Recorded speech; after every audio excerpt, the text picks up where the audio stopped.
So let's talk for a few minutes about your role as a leader when it comes to the profession itself.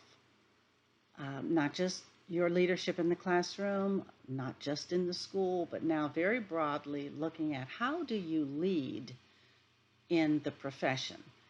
And so there are a couple of ways that you can think through this and ways through which you can work in order to achieve this and to collect some evidences for your evaluation process.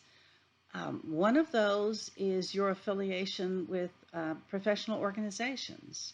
So you might begin to look at organizations where you can grow your craft and where you can have a voice that makes a difference for curriculum, for the development of schools, for the development of teachers, for the recruitment of teachers, and to improve the salaries or just the way of life for teachers in school buildings. So there are lots of ways that you can get involved through professional organizations. Another is through the government, through the leadership at the city, state, or federal level in governmental positions. Um, Aligning yourself with your representatives, sharing things that they need to know before they go to vote on the budget.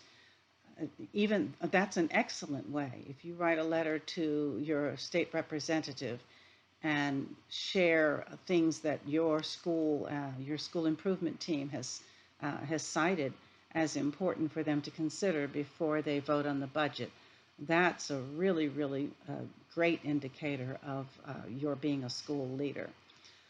And another way that teachers, that educators do this, that they effect this leadership, is looking at the next generation of teachers, of educators. So let's just say you are very interested in encouraging young people to consider this profession, to become teachers, to become educators. You could then do some work in schools, visiting groups of students to talk about the profession, to take them on field trips where they can see colleges and the programs that are there that support a career in education. You could also get involved by writing grants. So I remember one of the things I did when I was an assistant principal, this was back in the early 90s, I wrote a grant to the Dodge Foundation, and I used that money to encourage young black males to consider the teaching profession. And so I aligned each of the young men who were between 10th and 12th grade with a black male teacher in the school system as a mentor, and they would do monthly visits to that school with that teacher, observe them teaching. So this was something that was allowed for them to leave their school about an hour early so that they could get to this other school and observe this teacher in the classroom.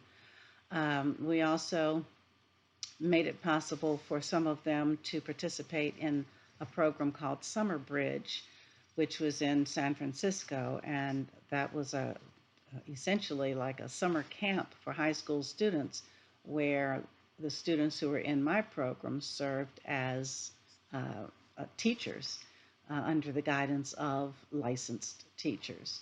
So there are opportunities like that where you can encourage young people to consider the profession, and therein you are serving as an excellent leader in the profession.